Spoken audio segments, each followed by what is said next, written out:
শিশুর সুস্থতা, মেধা, রোগ প্রতিরোধ ক্ষমতা এবং সম্ভাব্য জন্মগত সমস্যা অনেকাংশেই নির্ভর করে তার মাতৃগর্ভে বেড়ে ওঠার ওপর। গর্ভবতী মা যদি যথাযথ পুষ্টি না পান, তবে এর দীর্ঘমেয়াদী প্রভাব শিশুর ওপর পড়তে পারে।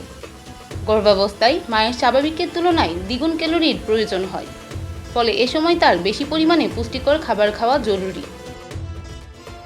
রমজান মাসে দীর্ঘ সময় উপবাস থাকায় অন্তঃসত্ত্বা মায়েরা রোজা রাখা নিয়ে দ্বিধায় থাকেন।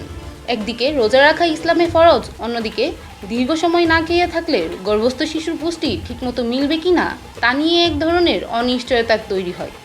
তবে ইসলামিক বিধান অনুসারে গর্ভবতী নারীদের জন্য রোজায় শিথিলতার সুযোগ রয়েছে। গর্ভবতী মা এবং গর্ভস্থ শিশুর শারীরিক অবস্থা যদি স্বাভাবিক ও সুস্থ থাকে তাহলে রোজা রাখা সম্ভব।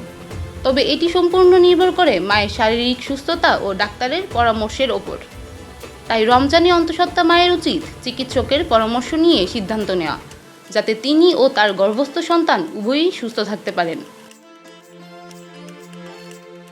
রোজা রাখলে করণীয়। গর্ভবতী নারী যদি রোজা পালন করেন তবে অবশ্যই কিছু বিষয় খেয়াল রাখতে হবে, যেমন রোজার ক্লান্তি কমাতে বিশ্রামের মাত্রা বাড়িয়ে দিতে হবে, দুশ্চিন্তামুক্ত থাকতে হবে, অতিরিক্ত পরিশ্রম করা যাবে না, ভারী কিছু বহন করা যাবে না, সেহরি, ইফতার ও রাতের খাবার ঠিকমতো খেতে হবে, রাত জাগার অভ্যাস পরিহার করতে হবে এবং পর্যাপ্ত ঘুম নিশ্চিত করতে হবে, পর্যাপ্ত পানি পান করতে হবে।